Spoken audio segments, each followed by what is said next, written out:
Listo, creo que nos quedamos la vez pasada aquí, ¿cierto? Ustedes me ayudan a recordar el tema, nos quedamos vimos la lista de chequeo para puestos administrativos, ¿verdad? Les alcancé a mostrar el análisis de puesto de trabajo. Bueno, perdón, inspección, el análisis no. Ah, ok, listo. Vimos la inspección, que les mostré una que es... Ah, bueno, gracias, Ugendi, y gracias Luisa y Cristian que me están respondiendo. Entonces, ya vimos cuáles son las herramientas de evaluación, ¿cierto? De puestos de trabajo. Como les comentaba, hablamos del nivel básico que serían las listas de chequeo. Existen listas de chequeo tanto para el puesto operativo como para el puesto administrativo, para que recordemos como ese último comentario que vimos en la sesión pasada. Las inspecciones de puesto de trabajo sería el nivel intermedio de evaluación, ¿no? El básico, listas de chequeo, el intermedio, todo lo que tiene que ver con inspecciones de puesto de trabajo. Vimos unas inspecciones de puesto de trabajo, ¿cierto? Y finalmente estaría el análisis de puesto de trabajo. En los análisis de puesto de trabajo son aquellos que ya tienen como un nivel avanzado, ¿no? Ya se les conoce como el nivel avanzado y se utilizan generalmente para calificación de enfermedad laboral. Elementos importantes que tiene un análisis de puesto de trabajo. Un análisis de puesto de trabajo comprende el análisis biomecánico, es decir, de postura de un trabajador. Se definen allí las actividades rutinarias y no rutinarias, se establecen los tiempos de exposición, es decir, cuánto hace cada actividad dentro de su actividad laboral. Aquí hago un recorderis importante y es que las tareas son la sumatoria de una actividad laboral. Lo más grande es la actividad y lo que está dentro de la actividad son las tareas. Entonces, lo que se caracteriza en un análisis de puesto de trabajo son las diferentes tareas que desarrolla ese trabajador. Se establecen las posturas en las cuales lo desarrolla, los porcentajes y qué tipo de actividades se describen cada una de las tareas que desarrolla ese trabajador. En detalle, ¿no? Toma, alza, coge, traslada, todo ese tipo de elementos los se describen. Dentro de los análisis de puesto de trabajo, como les comentaba, siempre son solicitados, bien sea por las ARLs que contratan un experto externo y los aplica, o por las juntas de calificación de invalidez, ¿no? Que son las que quieren determinar si realmente alguna condición particular está asociada a una enfermedad de tipo laboral. ¿Qué otra cosa importante de los análisis de puesto de trabajo? Bueno, los análisis de puesto de trabajo solamente los pueden desarrollar los fisioterapeutas con licencia y los terapeutas ocupacionales con licencia. Es decir, que ningún otro profesional está en la capacidad de hacer análisis de puesto de trabajo para calificación de enfermedad laboral. Eso es importante tenerlo muy claro. Bueno, creería como que en resumen es eso. Aquí, esos elementos que ustedes están viendo de lista de chequeo, inspección de puesto de trabajo y análisis de puesto de trabajo, son elementos que hacen parte de los niveles de la micro y la mesoergonomía, ¿cierto? Son esos dos niveles de alcance. Ustedes van a encontrar algo más allá, pues el concepto de análisis de trabajo. Los análisis de trabajo es la integración de comprender la macroergonomía, es decir, el sector productivo. Cuando yo hablo de un análisis de trabajo que es completamente diferente a un análisis de puesto de trabajo, los análisis de trabajo tienen que ver con algo que se llama madurez ergonómica, que está anclado a las organizaciones qué tan crecidas o qué tan maduras, perdón la redundancia, están en términos de la implementación de la ergonomía en las organizaciones. Dentro de lo que ustedes van a encontrar en la literatura que ahí en el aula, ahí van a encontrar algo de madurez ergonómica. Si no, pueden buscar en las bases de datos de la universidad, allí van a encontrar varios artículos que hablan sobre cómo se ha implementado la madurez ergonómica. Y principalmente el análisis de trabajo busca comprender el sector productivo. Ese sería como a lo que le está apuntando los análisis de trabajo, es decir, a nivel de la macroergonomía. Aquí vamos a entrar como en un elemento diferente, o no diferente, sino como en otra rama de la implementación de la ergonomía. Y tiene que ver con los factores de riesgo. Elementos esenciales, estos conceptos que ustedes están viendo. Aquí quiero hacerles una pregunta. ¿Por qué creen que en el lado derecho de la diapositiva yo pongo un auxiliar de obra al lado de un deportista de alto rendimiento? ¿Por qué creen?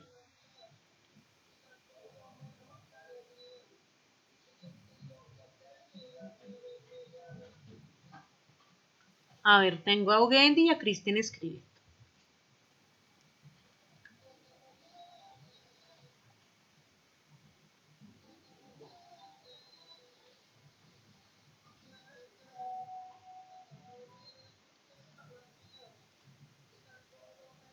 Sí, sí. Bueno, principalmente, bueno, los dos elementos, tanto lo que escribió Gendy como lo que lo que está escribiendo Cristian, están asociados a. Pero hay elementos muy esenciales y tienen que ver con los conceptos que ustedes están viendo al lado izquierdo de la diapositiva. Un deportista tiene que alimentarse bien, tiene que hidratarse bien, tiene que generar un proceso de acondicionamiento físico para el trabajo, ¿cierto? Hay que evitar la fatiga muscular y también mental. Un campeonato puede generar fatiga mental. Hay que evitar el sobreesfuerzo. Hay que saber cuánta energía consume ese deportista para saber si lo que hacemos o lo que hace el entrenador es bueno o cómo optimizar eso. Un deportista tiene que evitar el consumo de sustancias psicoactivas, cigarrillo, alcohol y demás, porque eso afecta la forma en que desarrolla su deporte, ¿no? Eso mismo, tal cual como se los estoy comentando, eso mismo deberíamos verlo en una actividad laboral. Un trabajador se especializa en una tarea, se vuelve experto. Y un trabajador también debe tener estas mismas características, debe hidratarse, debe comer bien, debe descansar bien, debe evitar el consumo de sustancias psicoactivas y demás, debe entrenarse para el trabajo. Tenemos que mirar si tiene fatiga muscular, fatiga mental, hay que evitar el sobreesfuerzo y hay que mirar cuánto está gastando en términos de la energía para saber si lo que consume o de lo que se alimenta es suficiente para evitar que ese trabajador se me lesione. Una persona mal nutrida, es decir, mal alimentada, está más propensa a lesionarse. ¿Por qué? Porque su cuerpo no está siendo bien alimentado, ¿cierto? Entonces, el hecho de que se los ponga allí en paralelo es porque a veces se nos olvida, a veces lo digo pues como en términos generales, ¿no? Que se nos olvida en el mundo, en que un trabajador debe tener todas estas características, así como un deportista lo necesita para ser ganador en su competencia, o sea, lograr el objetivo de su competencia. Un trabajador también tenemos que tener en cuenta estas características y tenemos que generar estrategias de intervención que minimicen estas condiciones, ¿ok? O que mejoren otras que ya les voy a contar. Este ejercicio de conceptos yo generalmente siempre lo desarrollo con mis estudiantes en presencial. A mí me gusta con ellos hacer una búsqueda de conceptos en evidencia científica en las bases de datos de la universidad y empezar a construir un mapa en términos de los conceptos. Por eso aquí les estoy poniendo una foto de lo que generalmente construimos con ellos en el aula. Esto que les estoy mostrando en esta diapositiva es como el resumen, ¿no? El resumen de lo que se encuentra en la literatura frente a los conceptos que acabamos de ver. Si ustedes miran en el mapa, la parte central es gasto energético. ¿Por qué? Porque la importancia del gasto energético, porque como ustedes lo ven allí, energía que consume un organismo. Nosotros vamos a hablar de que el gasto energético está relacionado con esa energía que una persona gasta con el simple hecho de respirar, pero adicionalmente con las actividades de ocio y luego obviamente con las actividades laborales. Es decir, que una persona tiene más o menor gasto energético en términos de la exigencia de la tarea. Entre una persona del área administrativa y un auxiliar de obra, ¿quién gastará más energía en una jornada laboral? Recuerden que pueden abrir sus micrófonos, ¿no? ¿Quién más y por qué? El de obra, Cristian, ¿por qué sería?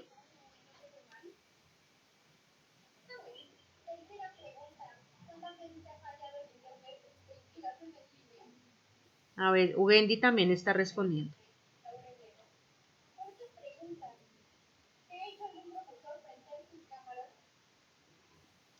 A ver, no podría decir que el de obra, sí, estoy completamente de acuerdo, pero ¿qué hace que tenga un mayor gasto energético? A ver, Ugendi, porque él tiene que cargar ladrillos, hacer más fuerza, sí. Es decir, puede hacer, hace manipulación manual de carga, ¿no? Porque manipula cemento, bultos de 50 kilogramos, descarga y carga, ¿no? Todo el tiempo está cargando y descargando. Adicionalmente manipula cargas de bajo peso. Quizás no sé cuánto puede, ¿alguien sabe cuánto pesa un ladrillo? ¿Un solo ladrillo? ¿Cuánto puede estar pesando un ladrillo en promedio?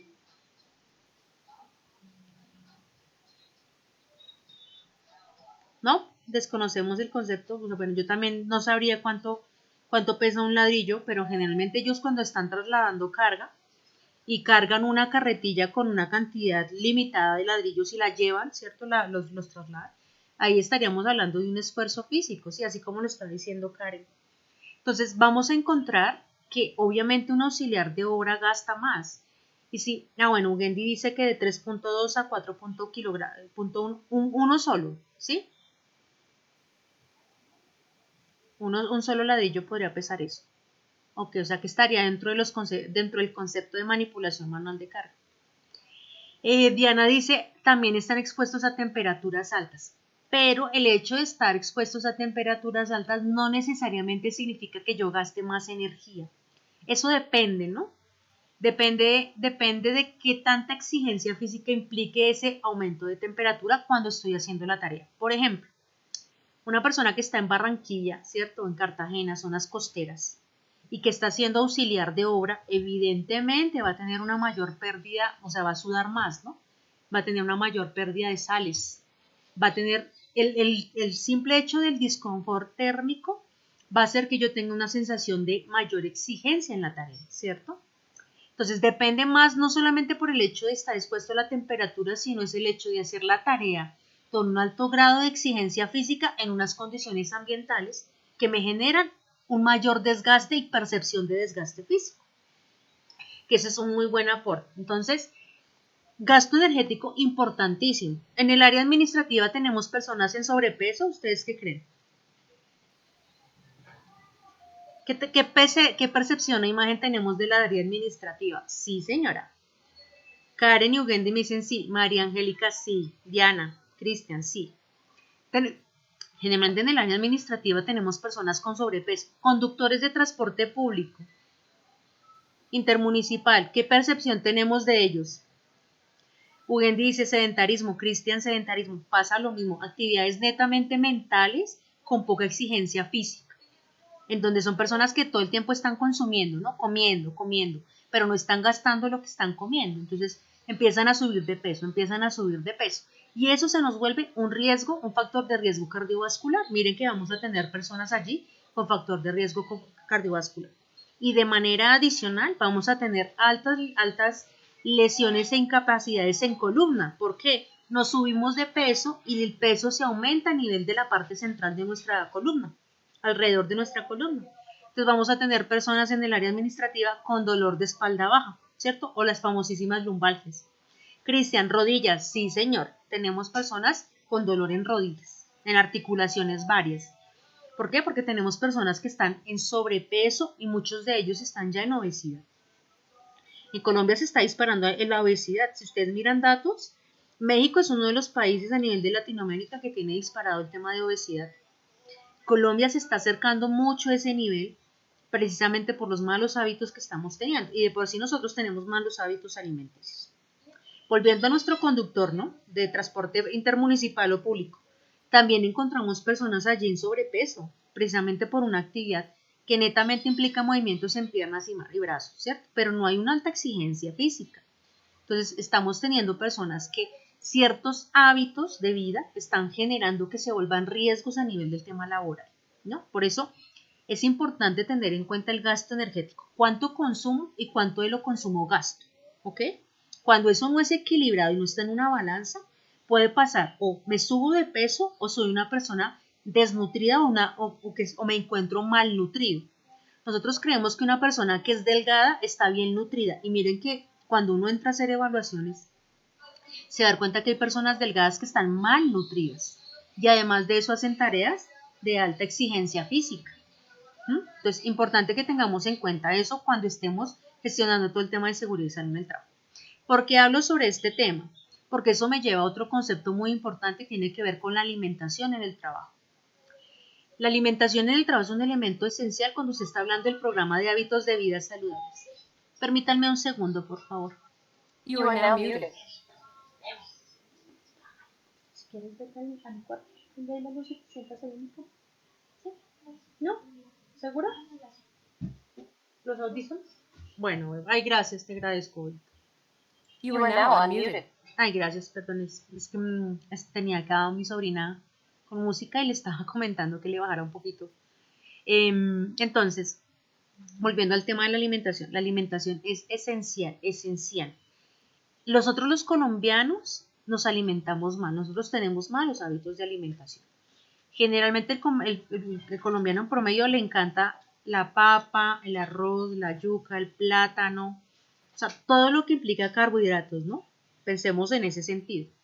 ¿Cuánta verdura, cuántas frutas, cuántos vegetales tenemos en nuestro plato? Y si de eso de manera adicional miramos el nivel de nuestra, o sea, el tamaño de nuestra proteína, nos vamos a encontrar que tenemos desbalanceado la forma en que comemos. Importantísimo cuando hablamos de casinos en las empresas. En las empresas debe haber un nutricionista que diseñe la minuta de alimentación que nos permita determinar que esa alimentación primero es saludable y compensa el tema de la exigencia, o sea, el gasto energético que tiene un trabajador, ¿no? Porque obviamente el colombiano está acostumbrado a sentirse lleno, pero no nos estamos alimentando bien, estamos malnutridos.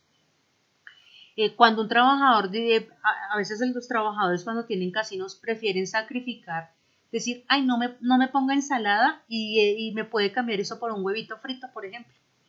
Entonces, si usted mira, muchos de esos hábitos se replican en las organizaciones. Entonces, el tema de la alimentación es esencial, por ejemplo, por el tema de los casinos. Otro elemento esencial en la alimentación son las neveras saludables.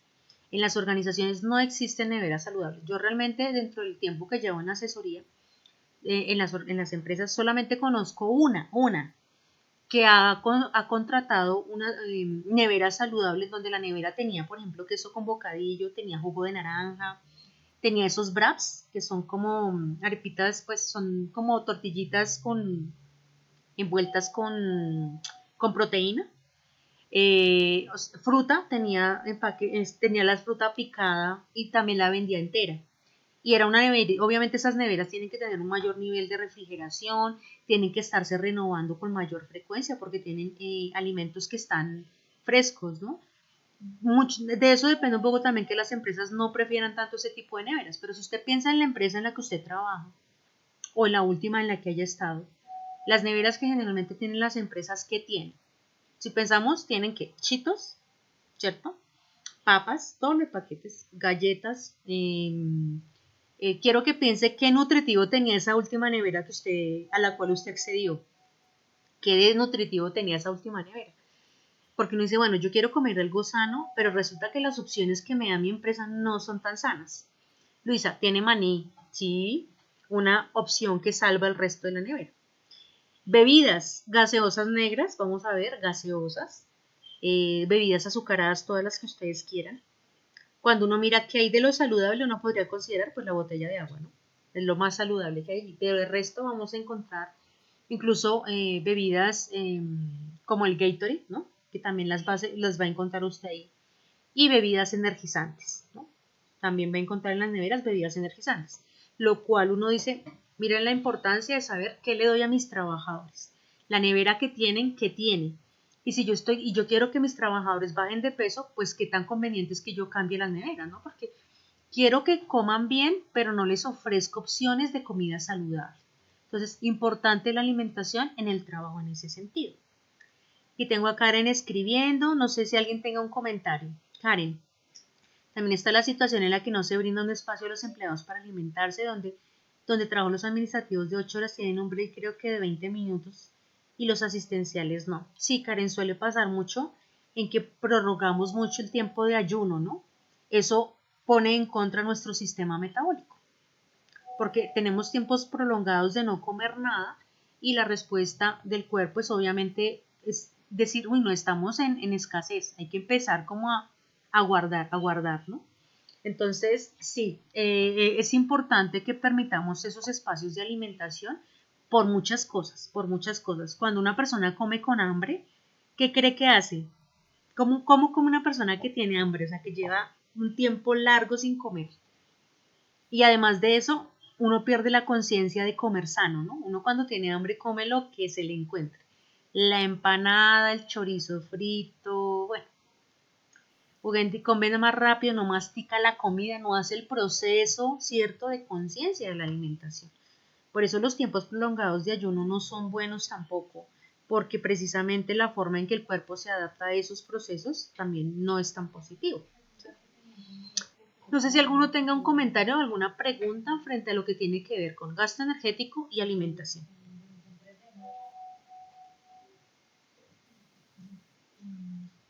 Bueno, Wendy está escribiendo. Bueno, me dice que no, listo. Vamos a seguir con otro elemento muy esencial y tiene que ver con el tema de hidratación. Importantísimo. Espero que ustedes tengan hábitos de hidratación. Resulta que hay que generar hábitos de hidratación en nosotros porque generalmente nos quedamos solamente con el agua con la cual consumimos dentro de los alimentos, es decir, sopas, la misma fruta que consumimos y demás, ¿no? Pero no tenemos el hábito de hidratarnos. Hay un elemento esencial y es que cuando usted percibe sed, usted ya está deshidratado. Entonces no deberíamos esperar que una persona perciba sed para hidratarse. Por eso la importancia y la recomendación que existe es que primero usted se hidrate con agua. Eso es lo más saludable, ¿sí?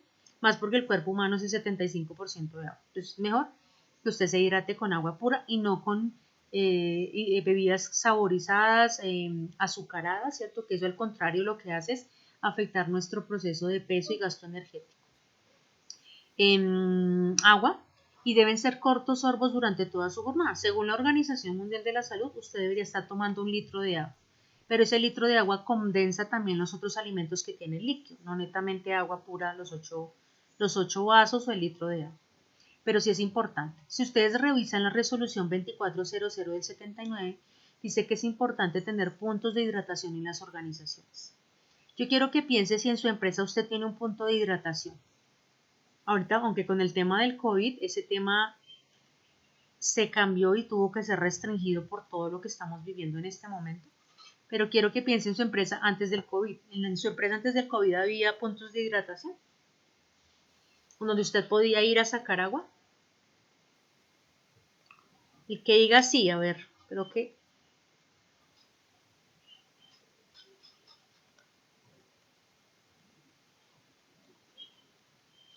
bueno, Karen dice que sí, Wendy no. No, Paola sí. Súper. Súper porque es necesario tener puntos de hidratación. ¿En las obras civiles hay puntos de hidratación? ¿Usted qué recuerda? O los que han estado trabajando allí. ¿Creería que los auxiliares de obra requieren buena hidratación?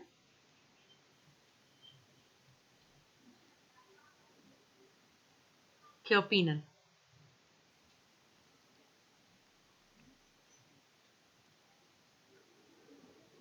A ver, Karen está escribiendo.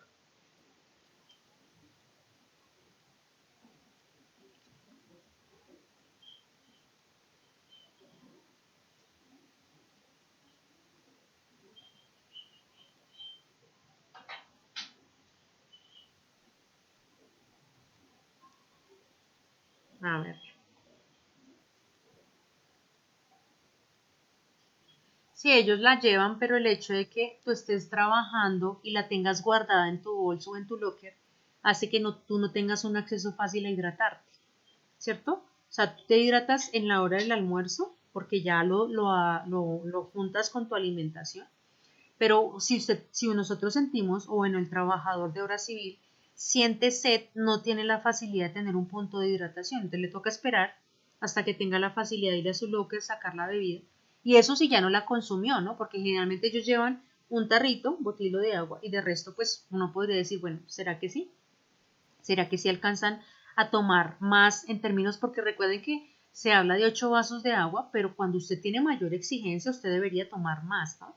Hay que hidratarse más, porque el sudor, todo eso que uno pierde agua también por la respiración, al hablar, ¿no?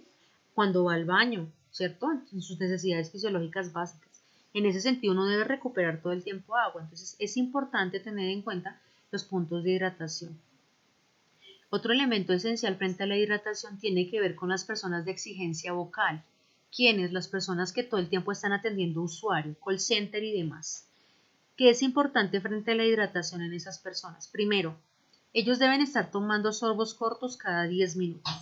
El agua que consuman, ojalá agua, como les decía, nada de bebidas azucaradas porque eso afecta a las cuerdas vocales, ni bebidas oscuras, nada de eso porque eso afecta a las cuerdas vocales. Bebida al clima, agua al clima, por eso es importante que no tengan esos dispensadores donde hay agua caliente extrema y agua fría extrema, porque eso tiene una afectación negativa en las cuerdas vocales y más porque ellos están evidentemente exigiendo su voz mientras están trabajando. ¿Qué otro elemento frente a cuerdas vocales e hidratación? Creo que esas serían como las recomendaciones generales, que cuando uno tiene ese tipo de riesgos en los entornos de trabajo, uno debe generar un sistema de vigilancia auditivo y vocal, ¿no? Eso es importante. Listo. Nos vamos luego con sueño, elemento importantísimo. Resulta que ustedes van a ver en este convenio C-171.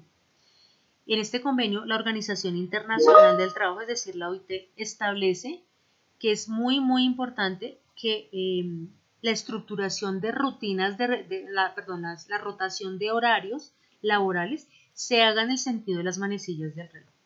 Porque eso es importante, porque cuando tenemos personas que tienen, las empresas que son netamente 24/7 de trabajo, tienen tres turnos en su jornada. Hay un turno de 6 a 2, 6 de la mañana a 2 de la tarde, 2 de la tarde, 10 de la noche y 10 de la noche, 6 de la mañana. Son como los turnos rotativos. La Organización Internacional del Trabajo establece que que esas personas deberían rotar en el sentido de las manecillas. Es decir, si un trabajador entra a 6 de la mañana a 2 de la tarde, la siguiente semana debería estar rotando 2 de la tarde, 10 de la noche y la siguiente 10 de la noche, 6 de la mañana.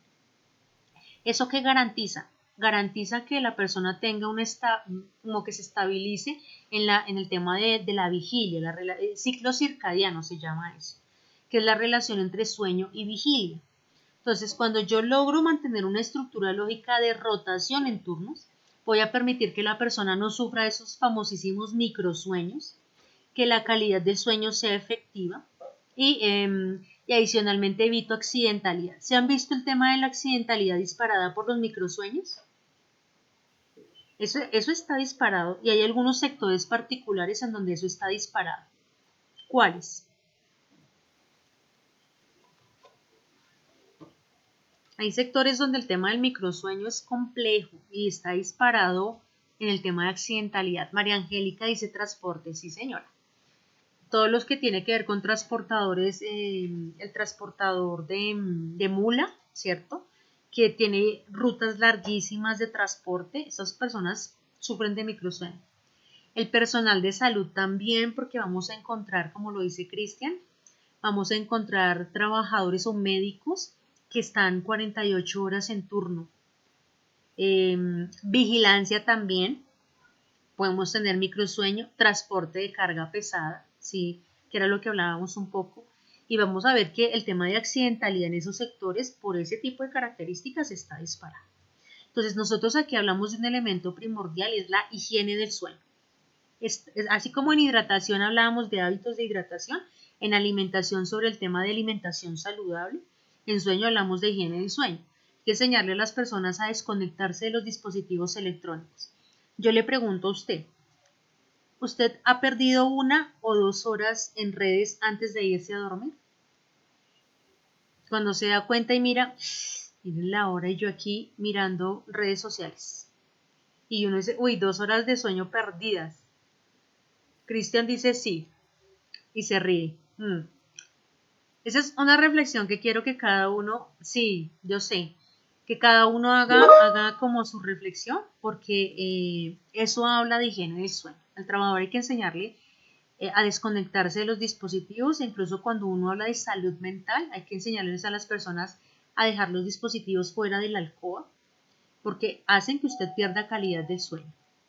Adicionalmente, dentro de la higiene del sueño, es importante que cuando tenemos trabajadores que deben dormir en el día, tienen que generar la atmósfera adecuada, es decir, buscar que se oscurezca el cuarto, desconectarse de redes sociales y conciliar el sueño, ¿no? Porque si ustedes recuerdan, para poder, no sé si de pronto alguno de mis médicos me ayuda a recordar cuál es la sustancia que se libera cuando uno concilia el sueño para generar conciliación del sueño. No me acuerdo. No sé si mis médicos que están ahí me ayudan a recordar. Y por ahí me están escribiendo a ver si de pronto, María Angélica creo. No me acuerdo cuál es, hay una sustancia que para que usted empiece ya como que en el sueño reparador, ahí pasa algo, pero ahorita no recuerdo. Ay, no me acuerdo. Se los dejo de tarea para que lo revisen. Es que no sé si es el cortisol, tengo duda. No, la melatonina no es, Karen. Es que el cortisol se da cuando usted está en estados de estrés. Bueno, nos toca revisarlo. Revisémoslo todos, de pronto encontramos la respuesta. Pero bueno, ¿a qué iba con eso? Que es importante que el escenario, la atmósfera donde usted va a descansar realmente permita que usted pueda descansar. Generalmente las auxiliares de enfermería trabajan en generalmente dos sitios, ¿no?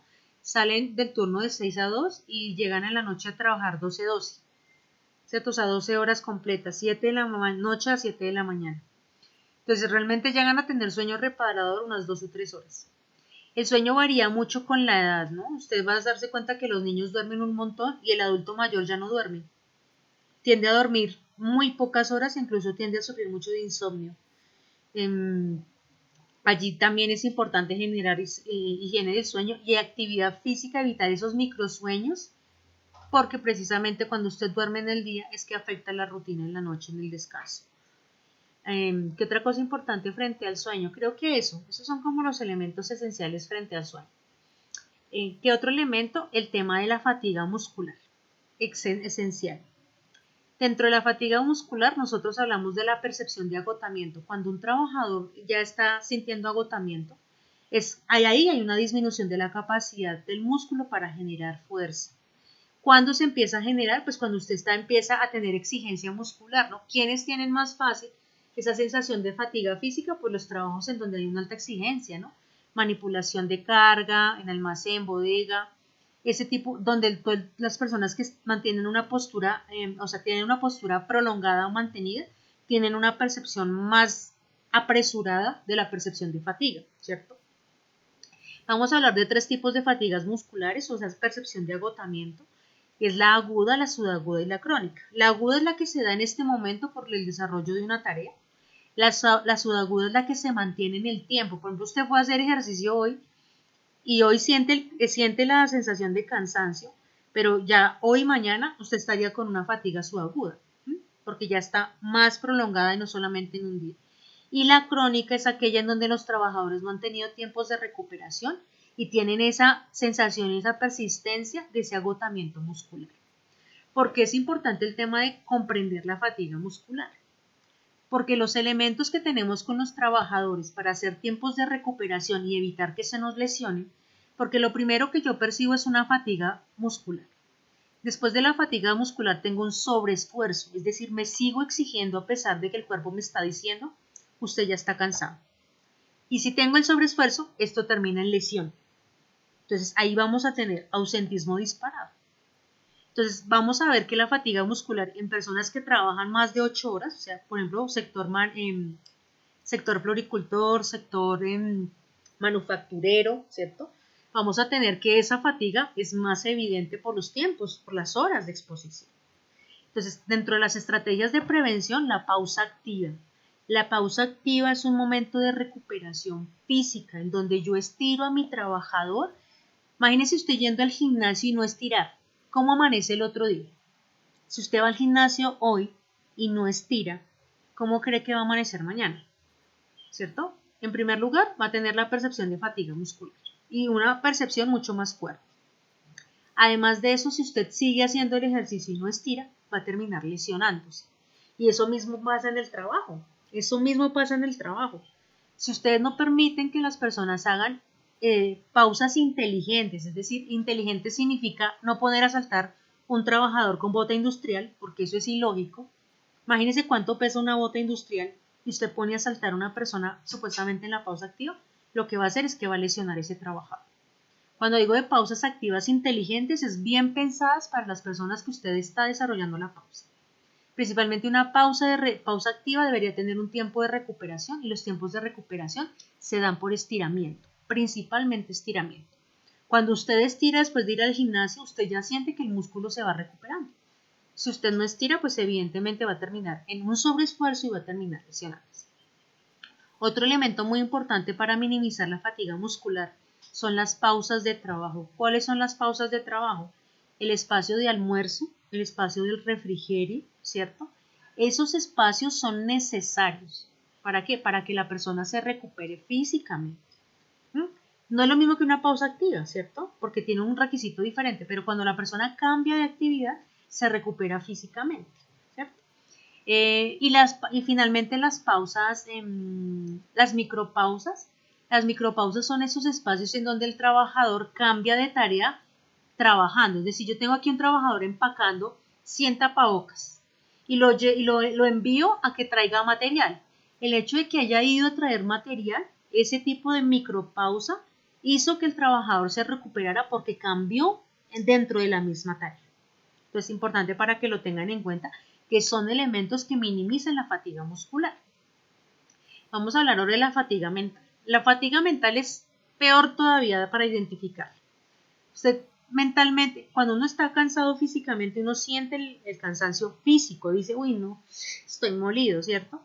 Pero la fatiga mental no es tan fácil de percibir y uno tiende a exigirse mucho más en términos de la fatiga mental que en la fatiga física.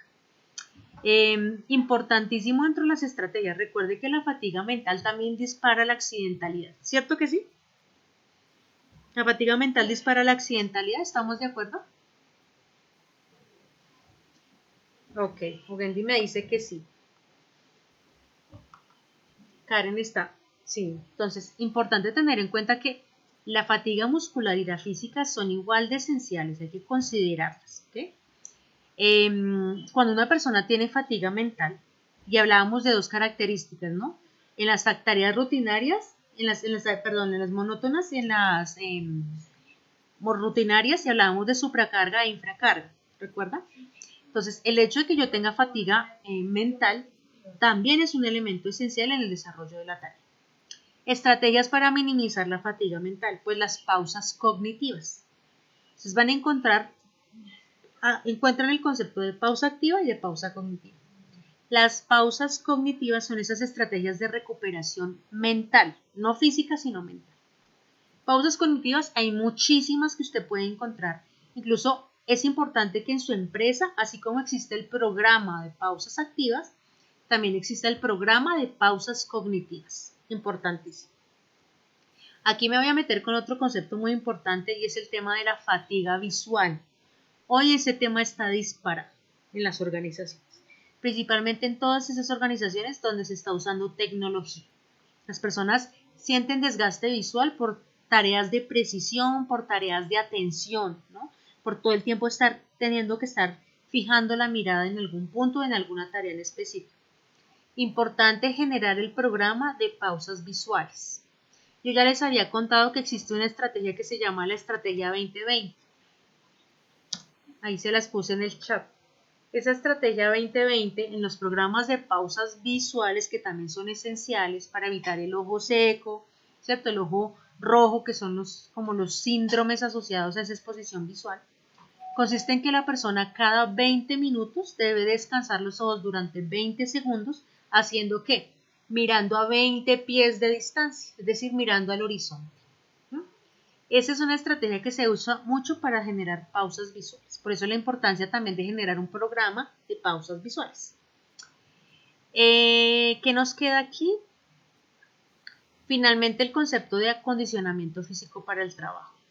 Los invito a que lean el siguiente. Hay un fisioterapeuta que se llama Fanor Llanos. Él construyó para Sura un programa de acondicionamiento físico para el trabajo. Lo implementó en una empresa de Cali. Ese programa de acondicionamiento físico para el trabajo lo que buscaba era evitar que los novatos, los trabajadores que ingresaban recientemente a las empresas se lesionaran. Porque un trabajador novato se lesiona más que una persona ya experta. ¿Por qué creen? O un trabajador antiguo. ¿Por qué será? La experiencia asociada a ¿qué? ¿A qué? El conocimiento asociado a qué. ¿Qué tiene ese trabajador antiguo que no tiene nuevo? ¿Frente a qué? O sea, sí, claro, el conocimiento, pero ¿cómo? Llévelo más a cómo hace su tarea laboral.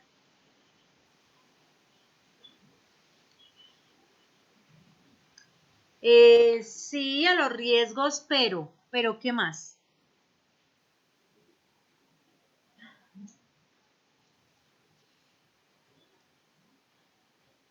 A ver si lo que responde Cristian y Karen.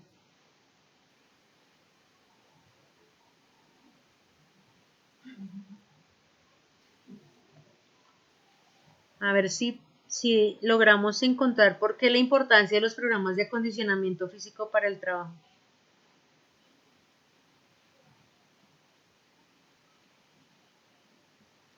La agilidad, cómo realiza la tarea. Sí, Cristian. A ver, Karen, que estaba escribiendo. Físicamente es apto, aunque el novato también se supone, ¿no? Que sería físicamente apto. Hay un elemento diferencial y es que generalmente el trabajador antiguo ya conoce que no lo lesiona, es decir, ya ha aprendido a desarrollar la tarea. Generalmente los trabajadores siempre aprenden por ensayo y error, ¿no? Entonces, ¿qué hacen ellos? Ellos ya, su experticia les ha permitido saber primero cómo son más eficientes, ¿cierto? Cómo evitar lesionarse y cómo al final el combinar esa experticia y ese conocimiento les genera esa habilidad en el desarrollo de una tarea. Generalmente el novato siempre aprende replicando, ¿no? Entonces él mira cómo el otro hace la tarea y la replica. Pero muchas veces en ese replicar la puede ejecutar mal, ¿cierto? O segundo, no sabe, no tiene quien le enseñe o no sabe cómo se desarrolla la tarea. Entonces vamos a tener trabajadores novatos que generalmente se lesionan. Primero, porque físicamente no están acondicionados, son personas que vienen de otras actividades laborales que no tenían un nivel similar de exigencia y adicionalmente no cuentan con ese conocimiento en la habilidad física en el desarrollo de la tarea, que tienen que aprenderla en la medida en que van trabajando. Entonces, por eso la importancia de los programas de acondicionamiento físico, no solamente para los novatos, sino para una persona que viene con una lesión o por una incapacidad prolongada, debe entrar a un programa de acondicionamiento físico de trabajo, porque una persona que está lesionada o incapacitada es una persona que se queda quieta y se desacondiciona. Las madres que vienen después de licencia de maternidad, esencial que una materna entre a un programa de acondicionamiento físico. ¿Por qué? Porque lleva 3 meses sin haber hecho ejercicio o actividad y está desacondicionada, ¿cierto? Las personas que están en un proceso de reubicación laboral es esencial que también estén en un programa de acondicionamiento físico para el trabajo. Y en términos generales, esas serían las personas que serían importantes incluirlas en un programa de acondicionamiento físico. ¿Qué me queda por acá pendiente de lo que... bueno, y finalmente, consumo de sustancias psicoactivas, cigarrillo, alcohol y sustancias psicoactivas. Así como un deportista, el hecho de que consuma esto lo predispone a lesionarse, disminuye su eficiencia en la tarea, ¿cierto? En el deporte, hace que no sea tan eficiente. Eso mismo pasa con un trabajador. Muchos de nuestros trabajadores consumen cigarrillo y generalmente lo único que hacemos es generar la política antitabaco. Pero ellos apenas pisan la puerta de la empresa, afuera tenemos el vendedor ambulante que lo primero que hace es venderle el cigarrillo, ¿cierto? Tenemos las personas que consumen alcohol cuando les pagan, ¿no? Y además de eso llegan bajo el dominio de esas sustancias o el posguayao, ¿no? Que llama uno posguayao, hacer tareas que quizás de alto riesgo. Por eso es importante tener cuidado con eso. Y finalmente el consumo de sustancias psicoactivas, ¿no? El tema del consumo de sustancias psicoactivas se está volviendo el consumo de sustancias recreativas y como a nivel mundial y en Colombia hay libertad de la dosis mínima, uno tiene que tener mucho cuidado con esto porque este tipo de sustancias generan que realmente la persona pierda la percepción de seguridad, o sea, se sienten con ciertas habilidades como sobrehumanas para hacer tareas, pueden generar allí el tema de accidentalidad se dispara. Ahí les dejo algo algo como en reflexión, y es que hoy en día cuando hablamos de que estamos hablando de la marihuana medicinal, vamos a tener en nuestros entornos de trabajo que tienen personas que tienen autorización médica para el consumo de este tipo de sustancias. Por eso es importante que todo el tiempo estemos muy pendientes de las estrategias que estamos implementando en las organizaciones. Yo siempre digo, perseguimos a los trabajadores, pero no miramos las razones por las cuales las personas tienen estos comportamientos. Por eso me parece esencial recomendar un psicólogo organizacional, extremadamente importante en nuestras empresas, y un psicólogo clínico. ¿Por qué? Porque muchos de estos comportamientos están asociados a eso, a que tienen que ser diagnosticados y manejados de esa manera. ¿Sí? Ya, no sé, ¿tienen alguna pregunta frente a lo que hemos visto? Esto es factores de riesgo y tiene que ver con comprender cómo funciona un trabajador. No sé si tengan alguna pregunta o un comentario.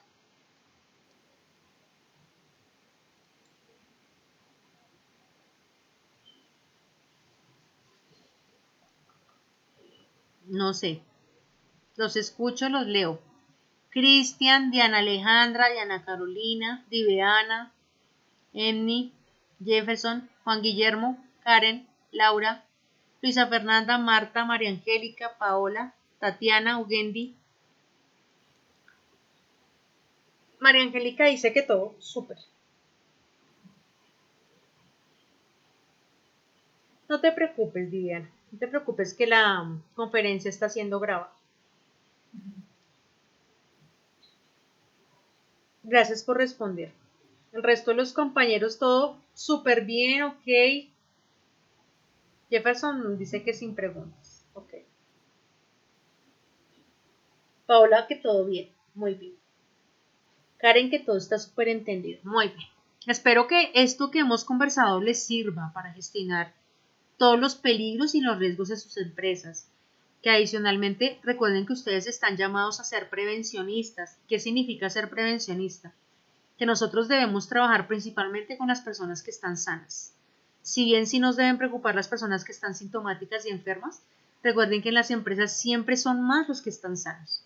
Si usted genera estrategias costo efectivas de prevención y promoción, créanme que no va a estar estresado por el tema del ausentismo en las empresas. Es un elemento importante. Ausentismo, accidentalidad y enfermedad. Vamos a entrar a revisar unos modelos de análisis que están planteados en ergonomía. Uno de ellos es el modelo PESTE. El modelo PESTE es como un acróstico. No sé a quién de ustedes le hicieron un poema con su nombre. Diga yo. Yo puedo decir que a mí sí. No sé si alguien más tuvo esa oportunidad donde el romanticismo existía. A ver, vamos a ver cuántos dicen sí. Diana dice a mí sí. Muy bien, qué bueno. Karen, bueno, Gendy dice que también. Karen, en el colegio se hacía mucho. Sí, sí, pero hoy en día ya no existen los hombres románticos que le escriban a uno poemas. Bueno, y las mujeres tampoco, creo que ya hemos perdido el romanticismo. Un poco lo que pasa con los acrósticos en los nombres pasa igualmente con peste. Cada una de esas palabritas, de esa palabra tan fuerte, significa el análisis que hay que hacerse en la macroergonomía. ¿Qué significa macroergonomía? Si ustedes recuerdan, significa comprender el sector productivo. A ver, Juan Guillermo, que andas por ahí. ¿Presente? Juan Guillermo. Creo que no responde Juan Guillermo. Creo que no perdimos. A ver. Alguien más con suerte. A ver. Miremos quién. Marta. ¿Andas por ahí, Marta?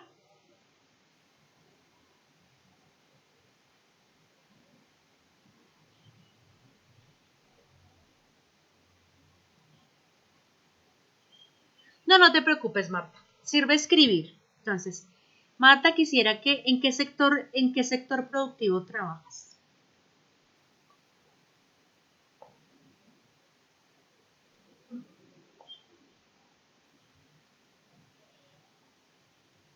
servicios. Muy bien.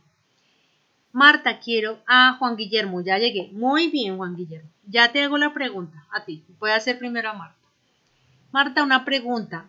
¿Cómo lo político jurídico, si tú trabajas en ese sector cómo está modulado por lo político jurídico? ¿Qué lo modula a ese sector desde lo político y jurídico? Para que me cuentes en el chat. Juan Guillermo, ¿tú en qué sector trabajas?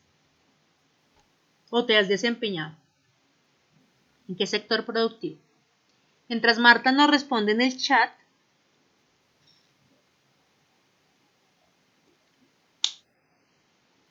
a ver, miro el chat. Sector financiero, listo. Juan Guillermo, lo económico financiero, ¿cómo afecta el sector financiero? Lo que pasa a nivel mundial, lo que pasa a nivel Colombia. Lo mismo, Marta, lo que pasa a nivel mundial y lo que pasa a nivel Colombia desde lo político jurídico, ¿cómo afecta al sector servicios? Vayan poniendo allí en el chat. A ver.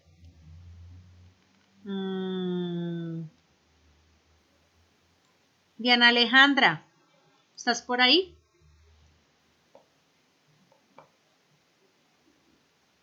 ¿En qué sector trabajas tú, Diana?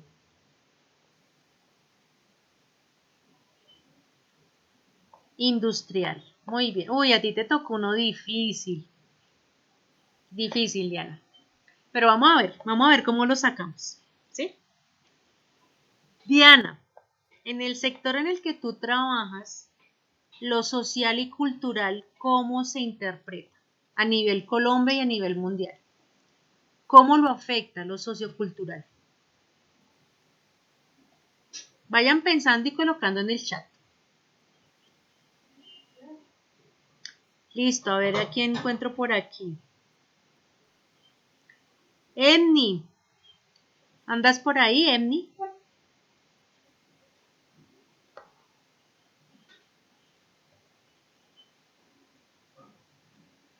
Emni. Creo que no tengo a Emni por acá. Jefferson.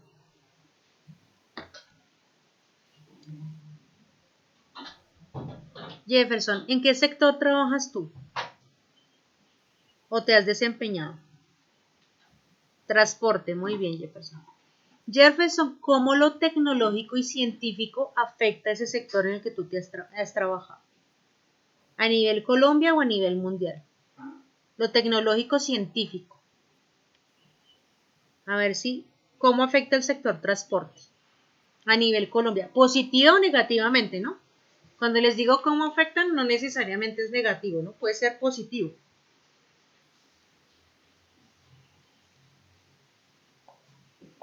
Juan Guillermo, ¿cuál te había tocado, Juan Guillermo? ¿Económico financiero? Bueno, mientras Juan Guillermo va colocando ahí, por favor, váyanme colocando a qué palabra le están apuntando el análisis, porque como los estoy asignando, entonces me es más difícil saber. Listo, a ver, miremos. A ver. Luisa Fernanda. Luisa. ¿Andas por ahí, Luisa? Listo. Luisa, ¿en qué sector trabajas o has trabajado tú? Sector salud. Muy bien, Luisa. A ti también te toca uno difícil. ¿Cómo lo ecológico geográfico afecta al sector salud? ¿A nivel Colombia o a nivel mundial? Sirve. Listo. Juan Guillermo dice, Juan Guillermo le tocó lo tecnológico científico. Listo. ¿Quién tiene lo político jurídico? Marta. ¿Cierto? Marta le tocó lo político jurídico.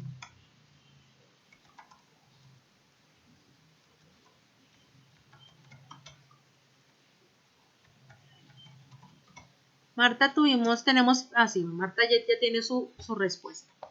Los servicios en lo jurídico se afectan en los cambios de normativa que no favorecen las empresas. Y en lo político, sí señora, sigue ahí.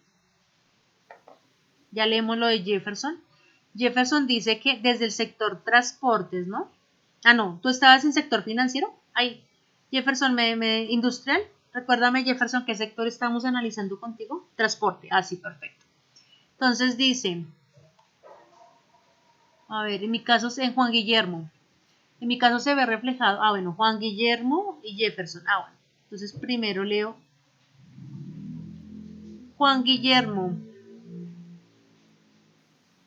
Juan Guillermo dice financiero. A ver, financiero.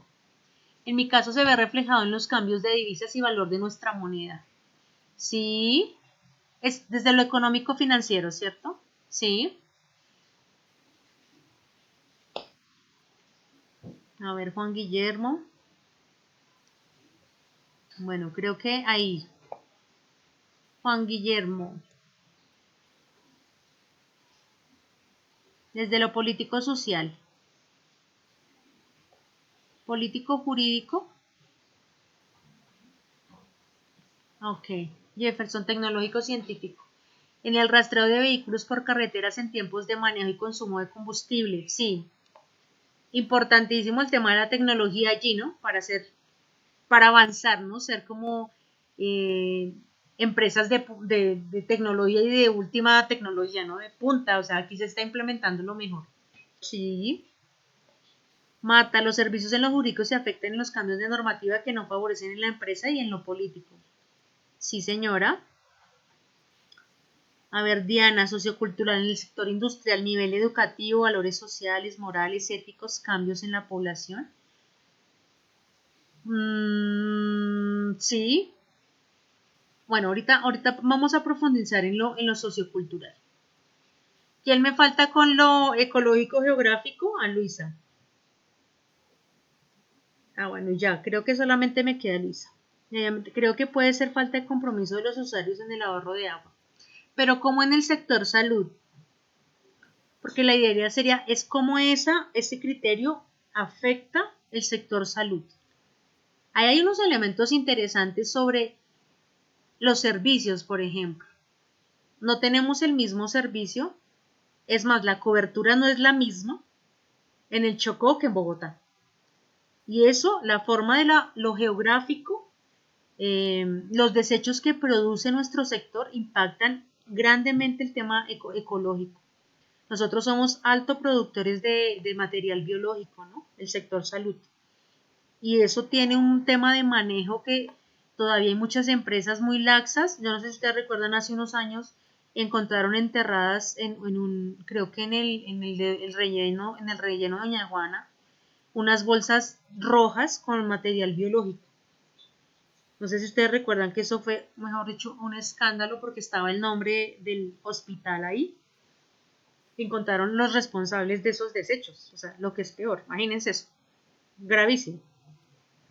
Entonces, el sector salud sí es uno de los principales sectores que impacta a nivel ecológico por la producción de residuos, como tú lo dices, hospitalarios e infecciosos, material biológico, desechamos un montón, mucho de ello se vuelve y se reutiliza, bueno, hace procesos internos, pero hay otro que no es muy claro cómo lo maneja.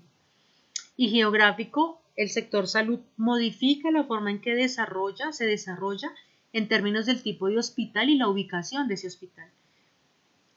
¿Qué ha pasado en este momento en el COVID? ¿No? Ahorita nos dimos cuenta que hay regiones en Colombia en donde no existían las unidades de cuidado intensivo. No habían unidades de cuidado intensivo. Con el COVID nos dimos cuenta que en Colombia hay zonas críticas para atención en salud. Muchos de los pacientes por COVID no han tenido la oportunidad de sobrevivir precisamente porque en las ciudades, en los espacios de territorio colombiano donde se ubican, no hay servicios de salud de tercer nivel. Por ende, han fallecido por esas circunstancias. Ugende. Con el incremento de enfermedades respiratorias, por ejemplo, la contaminación ambiental, la contaminación del agua, las sequías generan falencias en los servicios hospitalarios. Sí, señora. Nosotros, los problemas de salud que ha sido precisamente nosotros, por nuestros procesos industriales, nos están impactando negativamente en nuestros procesos de salud. Nos están enfermando. Porque le estamos dando prioridad a la economía, le estamos dando prioridad al consumismo, a la productividad y estamos sacrificando muchos elementos que van a impactar negativamente en nuestra salud. El río Bogotá, para los que son de acá y para los que no son de acá, es altamente contaminado por la gran cantidad de industrias que arrojan desechos químicos a esa vertiente. Ahí desechan muchas de las curtiembres, las que transforman el cuero, están a las orillas del río Bogotá. Ellas arrojan ese tipo de desechos al río. Por eso el río, o sea, no hay vida allí, ni vegetal ni animal, precisamente por esas circunstancias. Que si ustedes miran, eso tiene que ver con el tema político, jurídico y económico financiero. ¿Por qué? Porque a nivel político jurídico muchas de esas empresas están respaldadas y salvaguardadas. Y a nivel político jurídico en Colombia no se hace un seguimiento riguroso, ¿cierto?, frente a esas entidades que están contaminando. Entonces vamos a ver que están respaldados desde lo político jurídico y como mueven las economías, se permiten cosas, ¿cierto? Somos permisivos en el tema económico financiero porque mueven eso, ¿no? Porque mueven dinero, mueven las economías colombianas, mueven la economía colombiana.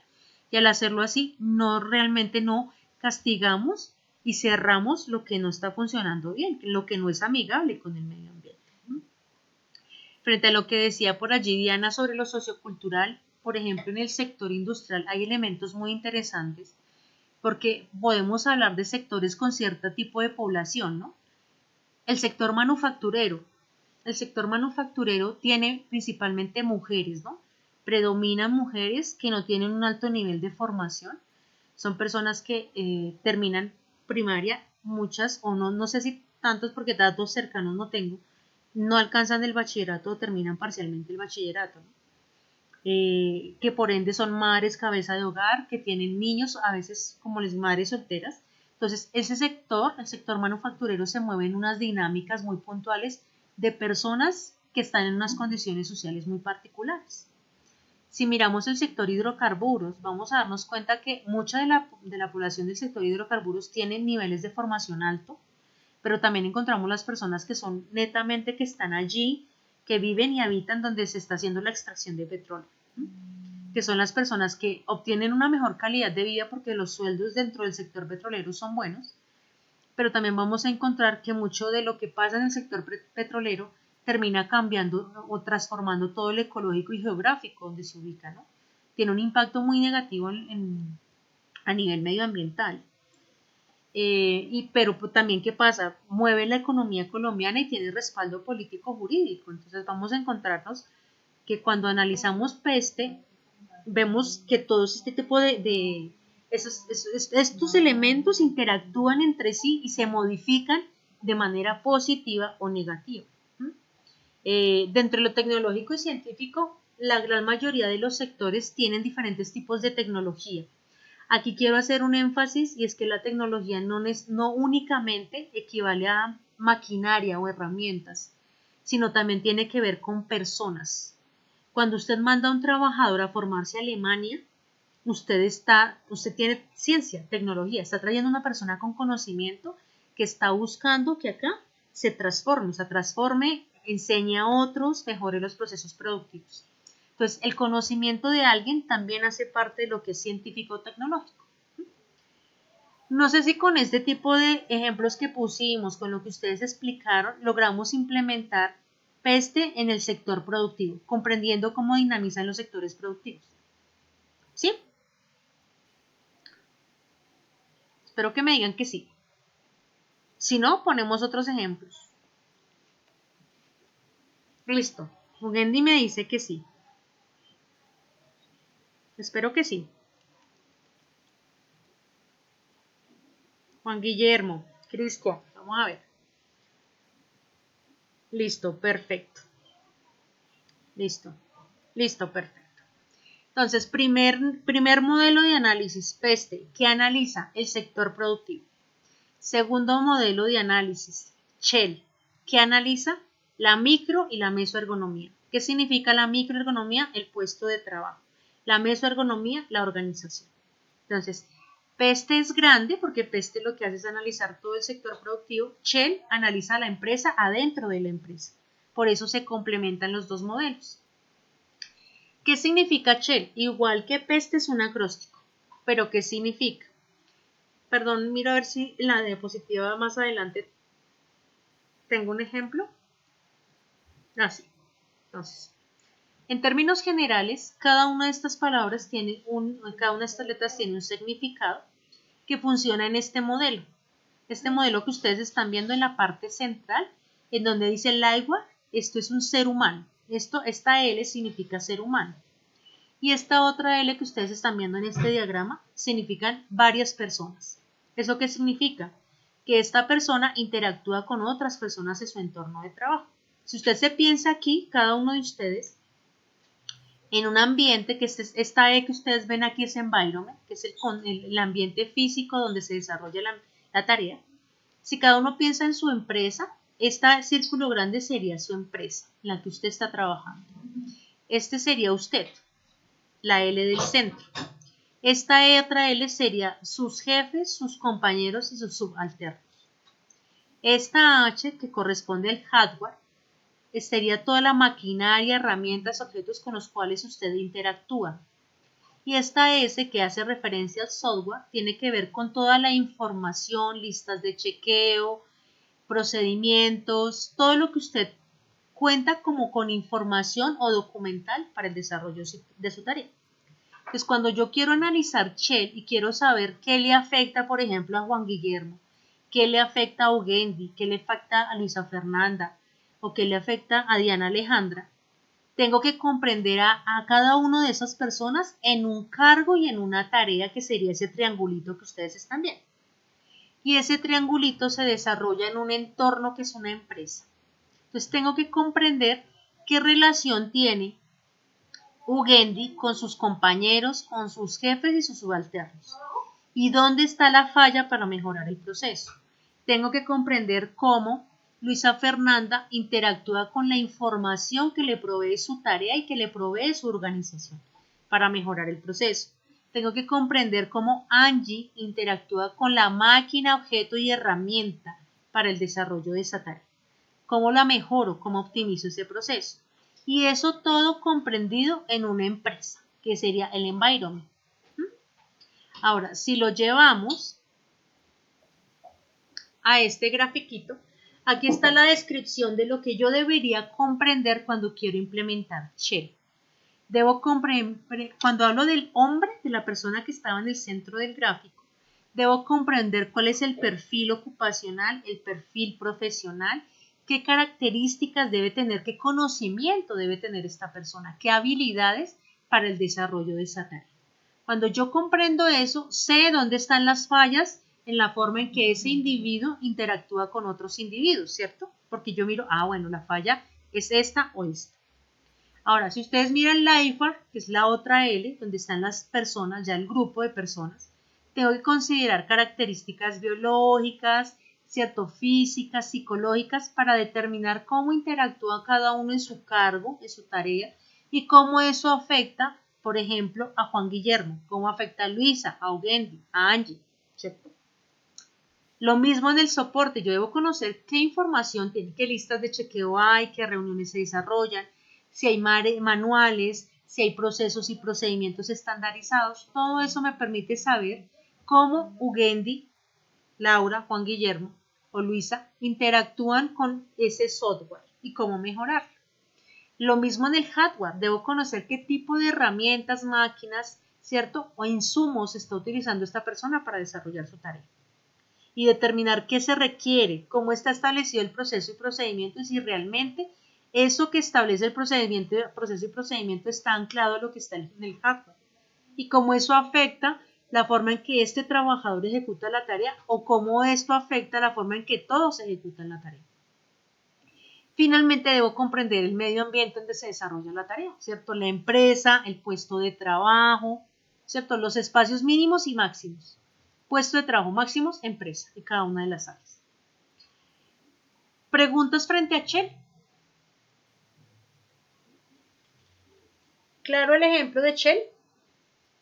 Recuerden que estamos viendo dos modelos. Peste, que es grande. Peste es grandísimo. Shell es más pequeño, ¿no? Shell es empresa, puesto de trabajo. Peste es sector productivo. ¿Listo? Diviana me dice que sí. Ok. Vamos a hablar de diagnóstico en ergonomía. Para hablar de diagnóstico en ergonomía, ustedes van a encontrar un documento que se llama Madurez Ergonómica. La pueden encontrar en las bases de datos de la universidad. Allí van a hablar sobre, en ese documento de madurez ergonómica, hacemos un acercamiento a lo que sería generar un diagnóstico en ergonomía. Dentro de los diagnósticos o dentro de las herramientas de diagnóstico, yo sé que ustedes ya han visto esto en investigación. Pues resulta que lo que ustedes aprenden en investigación les sirve para cuando ustedes están haciendo consultoría. Entonces, esencial, elementos esenciales. Primera herramienta que usted tiene cuando quiere comprender una organización para luego generar un diagnóstico. Esto se llama aproximación al contexto. Vamos a tener dos herramientas de recolección de información. Está la observación no participante y la observación participante. ¿Qué es la observación no participante? Es lo que usted hace cuando hace una consultoría en una empresa. Lo primero que usted llega a hacer es a conocer todo el tema documental. Entonces, paso número 1. Cuando hablamos de diagnóstico. Todo el tema documental. Elementos de documentación.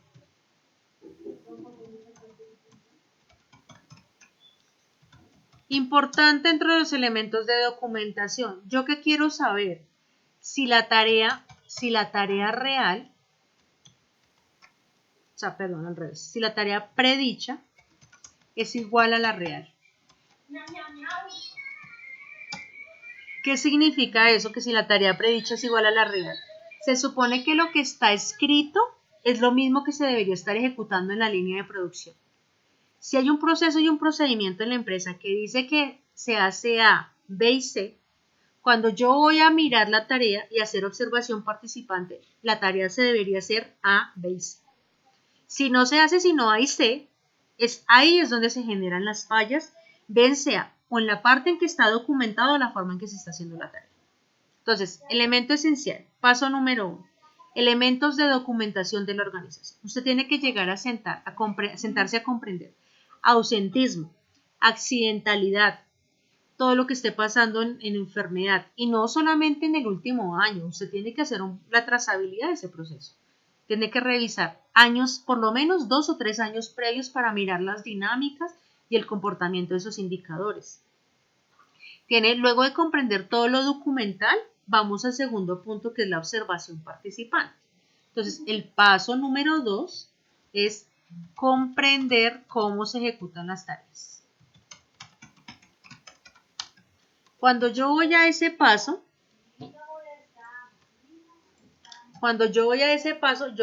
como yo ya revisé todo lo documental, ya comprendí cuáles son los procesos de la empresa, cómo se dividen las áreas, cuáles son las áreas críticas. Cuando yo ya comprendo la dinámica completa de la organización, yo ya me puedo meter a comprender la organización desde cómo se hacen las tareas. Entonces yo ya voy al área crítica, hablo con el trabajador, le indago por qué hace la tarea como la hace, si la está haciendo de acuerdo o no a lo que está establecido en lo documental. Recuerden que cuando ustedes hacen observación participante tienen que llevar una lista planeada de qué cosas quieren preguntar, ¿no? Después de haber hecho la revisión documental. Importantísimo. Ahí es cuando ustedes dicen, toca esto y esto, porque uno no se puede ir como un barco a la deriva, ¿no? Vamos a mirar todo el proceso productivo sin saber qué quiere mirar y qué quiere comprender. Importantes. Eso es lo que tiene que ver con aproximación al contexto. Vamos a ver ahora aproximación al individuo. Cuando yo hablo de aproximación al individuo, generalmente hago entrevistas, ¿no? Ustedes van a encontrar 3 tipos de entrevistas, estructuradas, semiestructuradas y desestructuradas. ¿Qué diferencia hay entre cada una de ellas? Las estructuradas son las que ya van con un guión, o sea, no admiten preguntas adicionales. Son 10 preguntas, esas 10 son las que voy a ejecutar. Recuerden que cuando yo hago una entrevista son preguntas abiertas, ¿no? No son preguntas para tener una respuesta de sí o no, porque eso sería una encuesta. Una entrevista son preguntas abiertas. Descríbame en detalle cómo desarrolla usted la tarea, por ejemplo. Cuénteme cómo es todo el proceso productivo, donde usted empieza la cadena y donde termina, ¿cierto? Eso es lo que yo necesito conocer del trabajador. Entonces hablamos de 3 tipos de entrevistas. Las estructuradas, ¿no? Ya les dije cuáles son. Semiestructuradas. son las que tienen un guión, pero aceptan otras preguntas. Es decir, usted tiene 10 o 15 preguntas porque sabe que quiere indagar, pero usted puede ir haciendo otras en la medida en que va conociendo el proceso productivo. Y finalmente las desestructuradas son las que no tienen un guión, sino sencillamente llevan una intención de preguntar un tema general. Si ustedes me preguntan cuáles son las mejores, son las semiestructuradas, porque tenemos un guión, pero nos podemos generar otras preguntas en la medida en que vamos conociendo el proceso productivo.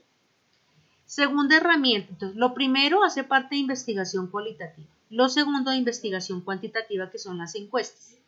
Las encuestas son investigación cuantitativa, eso lo tienen que tener muy claro. Es una forma de acercarse a comprender los procesos productivos. Eso busca comprender los procesos productivos. Entonces, cuando yo leo una encuesta, yo debo poder tabular esa información. Entonces, es importante tener claro que yo cuantifico de 1 a 5 o digo sí y no. Es decir, que las encuestas sí tienen preguntas cerradas, que luego me va a permitir tabularlas y generar gráficos de interpretación frente a cosas puntuales, cerradas que yo necesitaba interpretar. Esas dos herramientas hacen parte de la aproximación al individuo. Y finalmente la aproximación a los grupos. ¿Qué son? Grupos, hay dos herramientas, los grupos focales o de enfoque y los grupos de discusión. La diferencia entre uno y el otro, siempre van a haber personas, ¿no? Grupos, no solamente es una persona, sino yo reúno a varias personas de diferentes áreas de mando, ¿no? Entonces, el gerente, la persona de talento humano, la persona de seguridad en el trabajo, el trabajador, el líder, el jefe de área, ¿cierto? Y empiezo a discutir frente a una problemática que se está dando en una área crítica, por ejemplo, o estrategias de intervención para optimizar procesos. Eso sirve para todo tipo de caracterización. Entonces, en los grupos focales, lo que yo hago es, llevo unas preguntas que me van a permitir ser muy cerradas, o sea, son preguntas como una entrevista, pero me van a permitir, es más bien sondear como el conocimiento general de las personas frente a un tema. Los grupos de discusión, como lo indican, sí son preguntas que muy puntuales que sí me van a permitir es generar discusión para poder llegar a una definición, ¿no? Es decir, esta es la conclusión de esta pregunta. En el grupo focal es todo mucho más abierto, ¿no? Yo no limito la forma en que interrumpen o aportan las personas. En cambio, en los grupos de discusión sí soy más restrictivo porque yo necesito que discutan frente a un tema mucho más cerrado. Por eso la diferencia entre uno y otro. Los grupos siempre son necesarios para generar estrategias. Por eso la importancia allí de la ergonomía participativa. En algún momento ya lo habíamos visto. Estas son herramientas para recolección de información en las organizaciones. Ahora, para generar herramientas de diagnóstico, ustedes ya conocen el árbol de problemas, ¿cierto? Que es el mismo de accidentalidad. ¿Quién recuerda qué va en las raíces, qué va en el tallo y qué va en las hojas del árbol de problemas? ¿Quién me cuenta? Si lo ve usted desde la accidentalidad, me sirve. ¿Quién me cuenta?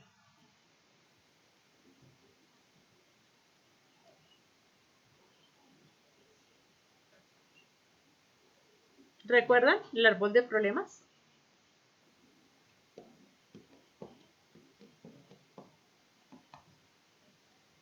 ¿No? Bueno, les cuento. El árbol de problemas está compuesto por 3 elementos esenciales, que lo que permite para generar diagnóstico es lo siguiente. Las raíces hablan de las causas de un problema. El tallo es el problema y las hojas son las consecuencias de ese problema. Es decir, cuando yo hablo de está disparado la accidentalidad, ¿cierto? En el área de producción, eso sería lo que iría en mi tallo. Cuando quiero averiguar las causas básicas, ¿cierto? Las esenciales, yo empiezo a indagar de diferentes formas con las herramientas que ustedes ya tuvieron, o sea, con estas, que ya acabamos de ver, con estas, empieza usted a indagar para encontrar realmente cuáles son las causas de esa accidentalidad. ¿Desde dónde? Persona, fuente y medio. 3 elementos esenciales para indagar. Persona, fuente y medio. Luego usted mira las consecuencias de esto. Y eso también se deben anclar a persona, fuente y medio. Esta herramienta ya le permite a usted hacer diagnóstico en ergonomía. ¿Por qué? Por las características que tiene. Hay otro elemento y es el modelo Ishikawa. ¿Cómo se le conoce a este modelo también? ¿Qué otro nombre tiene este modelo? Que ustedes ya lo han visto en accidentalidad. Espina de pescado. ¿Y qué otro? También se le conoce como causa-consecuencia. Espina de pescado o causa-consecuencia. Este modelo también nos sirve para hacer diagnóstico en ergonomía. ¿Por qué? Si usted recuerda, la espina central, o sea, la boca del pescado, que sería esta, sería el problema, ¿no? Que va en la espina central y la boca. Sería lo que usted, en el caso del árbol, aquí iría el tema de ausentismo asociado en el área de producción. Luego vamos a tener unas espinas primarias y unas secundarias, ¿cierto? Esta es la columna vertebral del pescado, pero vamos a tener unas espinas primarias y secundarias. Las voy a organizar por tema general, por ejemplo, asociado a medio, fuente y persona. Estoy averiguando la accidentalidad en esos tres tipos de categorías. Entonces yo voy a poner una espina principal y de esas va a tener unas secundarias.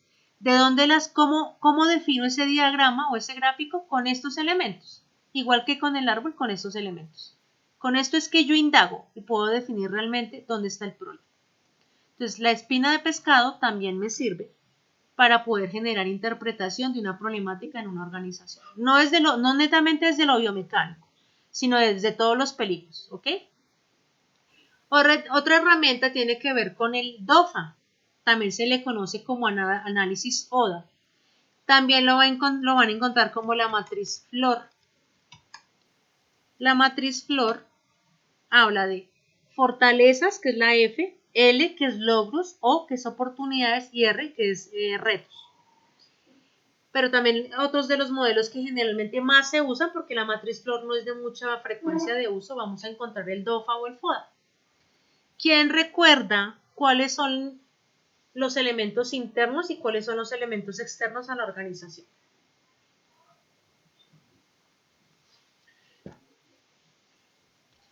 Si ustedes recuerdan, las debilidades son internas, ¿no? Y las fortalezas también son internas. Las oportunidades y las amenazas son externas. Eso significa que debilidades y fortalezas son Shell, el modelo Shell. Y oportunidades y amenazas es PESTI. Cuando yo cruzo esos dos modelos, claramente puedo comprender cómo interactúan y cómo se beneficia mi empresa o cómo se afecta a mi empresa.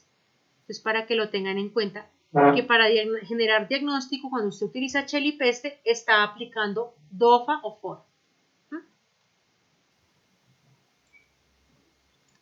Y finalmente, diagnóstico participativo. Este no se utiliza mucho en las organizaciones porque generalmente las empresas no tenemos ese tipo de comunicación, ¿cierto? O de incentivos a lograr que los trabajadores hagan parte de los procesos de mejora. Siempre somos muy restrictivos, ¿no? Siempre es el experto el que define cuál es la estrategia de intervención. Pero el diagnóstico participativo se centra en involucrar a todas las personas de la organización para generar ese diagnóstico y generar estrategias de intervención. Lo invito a que revise, tiene que ver mucho con las ciencias sociales y el que le guste el tema un poco más de profundizar sobre cómo implementar diagnóstico participativo, eso tiene que ver con ergonomía participativa. Aquí están todas las herramientas que ustedes pueden utilizar para poder generar diagnósticos. ¿Por qué? Porque nos permite encontrar cuál es el fondo del problema y cuáles son las consecuencias que eso trae para mi organización. Finalmente, dentro de los factores de riesgo, y esto ya lo vimos, es como un condensado, lo que ustedes están viendo en rosadito en esta diapositiva tiene que ver con los dominios de la ergonomía física. Lo que está en gris con los dominios de la ergonomía organizacional y lo que está en naranja con el tema del dominio de la ergonomía cognitiva. Todos estos conceptos ustedes ya lo vieron: manipulación manual de carga, postura mantenida, prolongada, movimiento repetitivo, postura forzada, postura antigravitacional, fatiga muscular, sobreesfuerzo, tipo de gesto laboral, ¿cierto? Que todo eso tiene que ver con ergonomía física. Ergonomía organizacional, ausencia de procesos y procedimientos. Esto afecta gravemente a las organizaciones cuando no hay estandarización de las tareas. Horas extra y programación de rotación un poco inteligente, ¿no? Rotamos a las personas sin saber cómo requieren rotar. Fallas de comunicación, entonces estamos hablando del bullying laboral, tipo de contrato, fallas en la comunicación, que eso ya lo vimos, comunicación horizontal y vertical, y todo el tema de actividades rutinarias y monótonas, fatiga mental, supracarga, infracarga, y aquí hablábamos sobre el tema de el presentismo, el síndrome del presentismo y el síndrome del burnout, ¿no? Trabajador quemado. Todos estos factores son causales de factores de riesgo osteomuscular, o sea, generan ausentismo, lesiones osteomusculares, están anclados al peligro biomecánico. O sea, todo esto que estamos viendo de manera directa o indirecta afecta a los trabajadores. Finalmente, dentro de las nociones del dominio físico, ustedes recuerdan que habíamos hablado de antropometría, biomecánica y fisiología, ¿no? Que era lo que tenía que ver con ergonomía física. Se comprende el puesto de trabajo desde esas tres características. La fisiología ya la vimos el día de hoy, que tiene que ver con nutrición e hidratación, esto ya lo vimos acá. Y vamos a ver lo que tiene que ver con antropometría. Biomecánica lo vimos asociado a características de dimensiones, ángulos, músculos que se usan, pero ya lo vamos a ver un poquito más a profundidad aquí. Entonces, en relación a la antropometría, listo.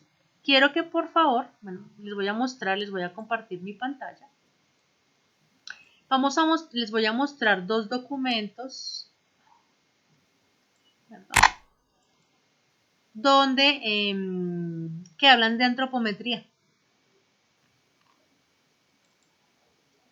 A ver, les muestro.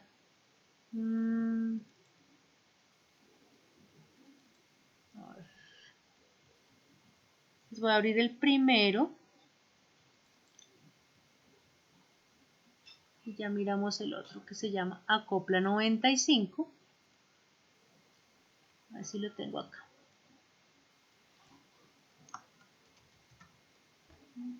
Así, aquí está. Entonces les voy a aumentar el zoom aquí. Y ya les comparto mi pantalla. Les voy a mostrar los dos documentos de antropometría que existen en Colombia y a nivel mundial. Uno de ellos que es colombiano es este. Este se llama Acopla 95. Este es un documento, el único documento de antropometría en Colombia. Es decir, cuando hablamos de antropometría, hablamos de dimensiones. Hay dos tipos de antropometría dinámica y antropometría estática. La dinámica habla de dimensiones. Cuando a usted lo pesan y lo tallan, a usted le están sacando datos de antropometría para determinar si usted está en el peso ideal o está por debajo o por encima del peso. Eso tiene que ver con la antropometría. Pero también la antropometría tiene que ver con lo largo de los brazos, las piernas, el ancho de las caderas. ¿Por qué? Porque sirve para el tema de dotación, gafas, cascos, es decir, para todo lo que tiene que ver con insumos, maquinarias y demás. Este es el único, y la antropometría dinámica es la que significa medidas en movimiento. Es decir, cuando una persona conduce, ¿qué tanto requiere manejar ese volante cuando está en movimiento? ¿Qué tan a largo o tan distante debe ser el volante? Lo mismo pasa en las maquinarias, por eso vamos a hablar de antropometría dinámica y estática. Entonces vamos a ver que en Colombia existe este único estudio, se llama Acopla 95, porque es de 1995, fue desarrollado por el profesor Jairo Estrada y un equipo de profesores de la Universidad Nacional. Es el único, si se dan cuenta, la muestra que tomaron fue 2.100 personas del área de mujeres y 785 mujeres, 1.315 hombres, para un total de 2.100 personas.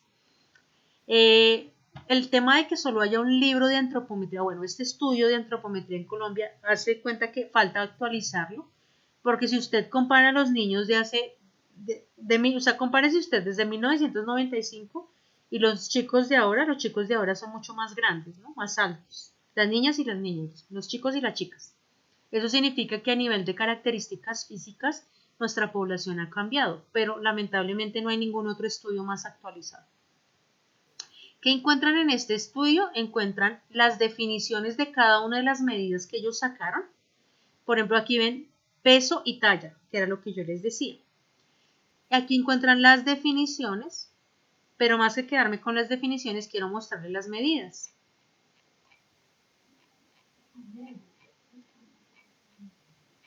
Dentro de las medidas van a encontrar estas. Vamos a encontrar medidas para mujeres y hombres en esta edad, se dan cuenta de 20 a 59 años. Y esto nos permite para definir los espacios en diseño, es decir, qué tan alto debe ser un mueble, qué tan distante debe estar la palanca, qué tan cercana, a qué altura debe estar una herramienta, ¿cierto? Un stand. Entonces, lo que me permite hacer la antropometría es determinar, en términos de las dimensiones de la población colombiana, cuáles son las dimensiones más convenientes. Uno aquí habla del percentil 50, eso significa que la gran mayoría de las personas son el promedio, ¿no? Entonces es como decir que generalmente el hombre colombiano mide unos 70 y la mujer unos 60. Hay personas que están en ese promedio, pero vamos a encontrar personas que están por encima o por debajo de ese promedio. Cuando yo digo el promedio, son las personas, es el que se conoce como percentil 50, que es la gran mayoría de las personas. Entonces, aquí ustedes van a encontrar los percentiles, es decir, la dimensión que es más frecuente en la población colombiana, y eso sirve para diseños. Van a encontrar también aquí en diseños para mesas, sillas, lo van a ver. Y finalmente, calzado, cascos, gafas, guantes, todo el tema de dotación sirve. Ese sería como en términos generales lo que significaría Acopla 95, que es el único estudio en Colombia. Vamos a ver este otro, que este sí es un estudio europeo, y su título son las dimensiones humanas en los espacios interiores. Este es antropometría también. Viene en pulgadas, a diferencia de Acopla que viene en centímetros, este viene en pulgadas. ¿Para qué sirve? Perdón, voy a bajar un poquito más rápido. Aquí ustedes van a establecer cómo nace la antropometría. Este documento lo encuentran para consulta en internet, lo pueden buscar. Estos son los antropómetros. Con esto es que tomamos las medidas cuando queremos analizar las dimensiones de las personas. Este es un antropómetro. Y aquí empezamos de nuevo con las medidas. Muy parecido a como lo muestra Copla realmente, pero obviamente las personas europeas son mucho más altas que nosotras, por ende las dimensiones son mucho más grandes. Pero también sirve para personas cuando están de pie, sentados en cualquier actividad laboral. Y hay un elemento muy interesante, y es que aquí, por ejemplo, para silla de ruedas tiene dimensiones, para el uso de bastones, para las personas que son invidentes, perdón, lo miramos de pronto más adelante. Sillas de ruedas, cuáles deberían ser sus dimensiones. Para muletas, también, para caminadores, o sea, personas que tienen ayudas, para bastones, y cuando tienen animales de compañía para movimiento, movilización de personas también. Y finalmente tiene un tema de diseño de puesto, de antropometría del asiento. Van a encontrar aquí cómo debe ser el diseño del puesto, cómo se debe ajustar para que la persona quede realmente bien sentada. Entonces van a encontrar la importancia del acolchado para disminuir la presión, y que van a encontrar varios elementos que los sugiero revisar. Y la presión que ejerce la silla sobre el muslo cuando está recto, o sea, no tiene acolchado y además la persona no alcanza a tocar el piso, lo que genera a nivel de la pierna. La posición de la persona cuando se sienta, aquí van a encontrar mucha información para aquellos que quieran profundizar sobre el asiento, sobre el tema de estar sedente, y la presión del asiento detrás de la pierna, ¿no? De la región poplitea y los efectos que tiene. Aquí van a encontrar bastante información frente a eso. La altura del espaldar, bueno, para las personas que quieran profundizar. No sé si tienen alguna pregunta frente a esto. Esto es un poco lo que les estaba mostrando en la antropometría, que son las imágenes de los dos documentos. Ya vimos fisiología del trabajo, que esto lo vimos hace un rato. Y la biomecánica, que tiene que ver con dimensiones en términos de posición, los movimientos que realizan las articulaciones y cuáles pueden ser lesivas o no. ¿Alguno tiene alguna pregunta frente a esto? ¿Lo que hemos visto? Preguntas, comentarios. Voy a cerrar con esta diapositiva. ¿Listo? Importantísimo, mis queridos estudiantes. En la cabeza. A pesar de que nosotros vemos todos estos movimientos en la cabeza, cuando hacemos pausas activas, no es pertinente que las personas giren la cabeza. ¿Cómo? Diciendo sí o diciendo no. O haciendo círculos con la cabeza. ¿Por qué? Porque las personas pueden tener algún tema vestibular del oído y puede generar un evento adverso. Se nos puede estar cayendo una persona por ese tipo de movimientos. Entonces, cuando hablamos de biomecánica del trabajo hay que tener cuidado con esos movimientos en la cabeza, ¿no? Ustedes recuerdan en la lista de chequeo, los computadores siempre nos deben permitir mantener la cabeza como mirando al horizonte. Cuando usted tiene su computador debajo de sus ojos, por debajo de la línea visual de sus ojos, usted tiene que llevar la cabeza hacia adelante, es decir, en flexión. Eso es negativo porque eso genera problemas en cuello. Cuando la pantalla está muy alta, usted lleva la cabeza hacia atrás, es decir, en extensión. Y eso también termina siendo lesivo. ¿Ok? Entonces, importante que siempre la cabeza esté recta, ¿sí? Como mirando al horizonte. Para eso es importante poner la altura adecuada del computador. Eso en relación con lo que tiene que ver con la cabeza. Importantísimo, la cabeza no está diseñada para soportar peso. Vamos a tener en cuenta las palenqueras. ¿Han visto que las palenqueras cargan un recipiente lleno de fruta picada? Eso, seguro que eso pesa más de 3 kilogramos. Y por eso se generan hernias a nivel del cuello, a nivel cervical, precisamente por ese tipo de pesos. ¿Ok? A nivel de hombro, importantísimo. Recuerden que el brazo no debe estar por encima del nivel del hombro. Es decir, hay que tener cuidado cuando los platos de mi cocina están por encima, ¿cierto? En esa alacena superior, hagan de cuenta que usted todo el tiempo está tomando esos platos, eso genera movimiento repetitivo y eso puede ser lesivo para el hombro. ¿Por qué? Porque no está de manera confortable, no está en un ángulo de confort el hombro. Entonces, recuerden que nunca en las actividades donde hay mucha frecuencia de uso, el brazo debe estar por encima del nivel del hombro. ¿Listo? Eso siempre lo que yo más uso en mi trabajo debe estar de frente. Piense en la sal, ¿dónde está la sal en su cocina? Piense dónde están los platos en su cocina, piense dónde está el aceite en su cocina. Lo que yo más uso en mi casa o en la cocina, todos usamos la sal, el aceite y los platos. Esos son elementos de diseño que deberían estar de frente, no arriba ni abajo, no en el piso, en un plano inferior, o sea, en el piso o en un plano superior, es decir, por encima del nivel del hombro. ¿Okay? Codo y muñeca, bueno, codo principalmente, codo. Importante en el codo, nosotros generalmente hacemos mucho movimiento repetitivo, o sea, trabajamos principalmente con movimiento repetitivo. El codo no debe estar completamente estirado ni completamente doblado. Siempre uno habla de un término medio, ¿no? Como a 90 grados, más o menos diría uno, más o menos en dobladito el codo. Esa es la zona de confort del codo. Entonces es importante tenerlo en cuenta. Importante las pausas activas para brazos, por lo que todo el tiempo estamos haciendo movimiento repetitivo, llevando cosas. Lo que más usamos en la vida son los brazos, ¿cierto? Y las manos, la muñeca, todo lo que tiene que ver con brazos. En la muñeca, a pesar de que la muñeca hace estos movimientos que les estoy mostrando, que les estoy señalando, por favor, minimicemos el movimiento repetitivo, ¿cierto? Evitemos que la muñeca vaya hacia un lado o hacia el otro. Siempre deben estar en neutro, es decir, en el centro.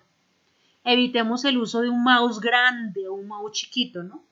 Por favor, las almohadillas están completamente contraindicadas. Las almohadillas de gel, el pad mouse, son altamente lesivos para la muñeca. Entonces, por favor, no los recomienden ni los usen en sus casas o en sus trabajos.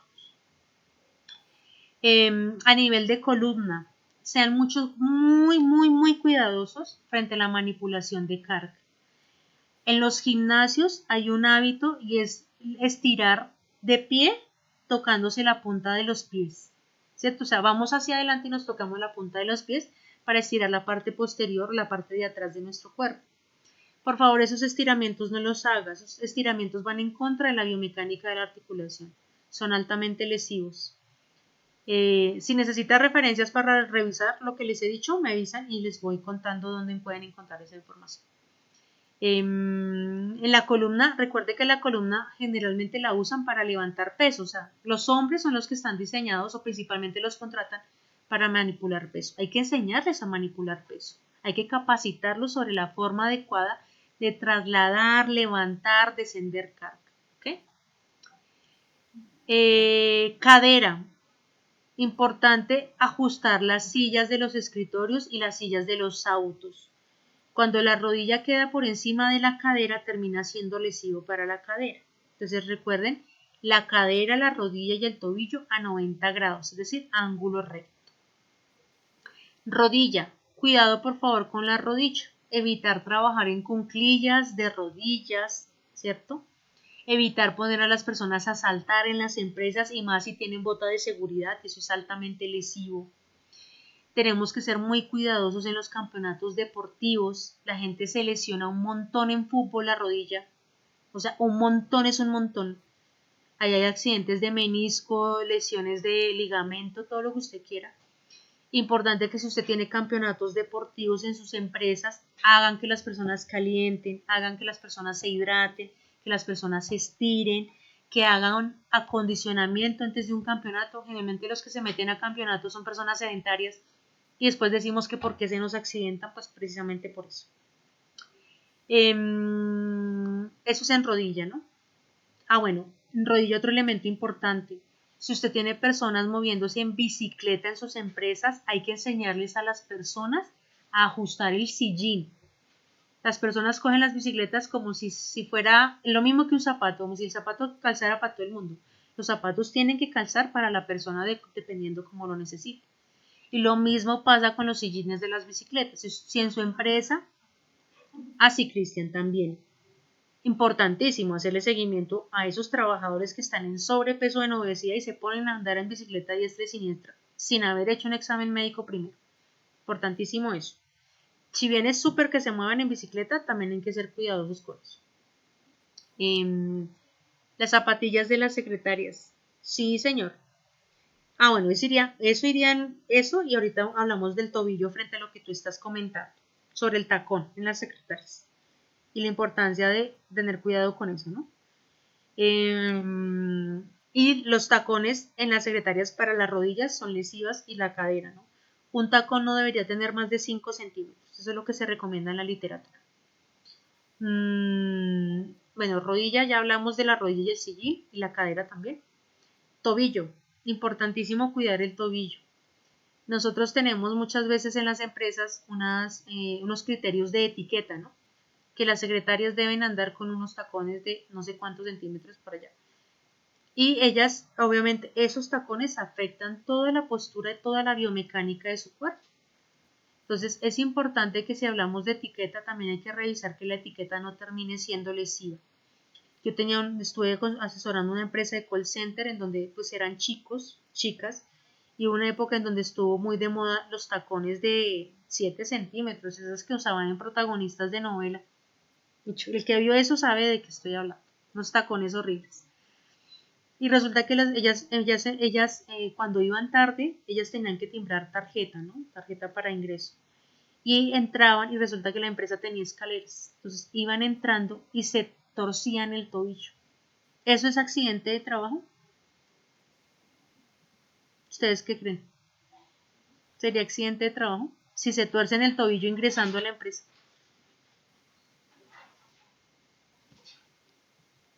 Exacto, sí señor. Imagínense. Y el tema de esguince tobillo se disparó porque como ellas iban tarde, iban con ese tacón y tenían que subir corriendo, o sea, subían corriendo para alcanzar a tiemblar y que no les descontaran el tiempo. Imagínense el tema de accidentalidad disparado en esa empresa. Entonces, si se dan cuenta que hay un tema que a veces la moda sí incomoda, la moda puede ser lesiva. Entonces, sí hay que tenerlo en cuenta cuando hablamos de biomecánica. Y bueno, esos serían como los conceptos importantes frente a biomecánica. Nos quedamos en esta diapositiva porque lo siento cansados, yo también creo que estoy cansada.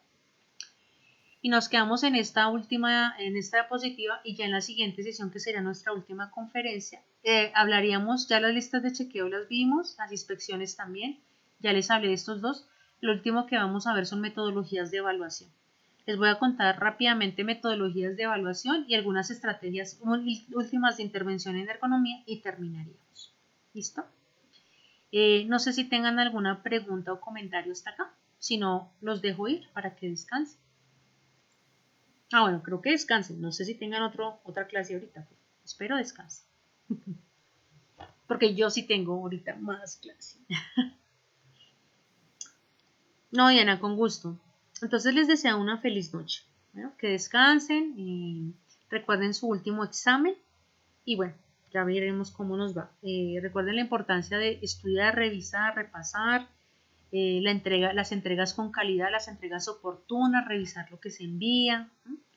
Recuerden que si ustedes me envían un correo un domingo o un lunes, yo no lo puedo responder porque nosotros trabajamos de martes a viernes de 6 a 10 de la noche y los sábados de 7 a 1. Entonces, solamente en esos horarios podré hacer atención a sus correos electrónicos. Les deseo una feliz noche, que descansen. Cristian, Diana, feliz noche. Diana Alejandra, Diana Carolina, Diana, Edni, Jefferson, Juan Guillermo, Luisa Fernanda, Marta, María Angélica, Paola, Ugendi. Les deseo una feliz noche. Que descansen. Con gusto, que descansen. Feliz noche. Feliz noche para todos. Feliz noche. Muchas gracias para todos igualmente.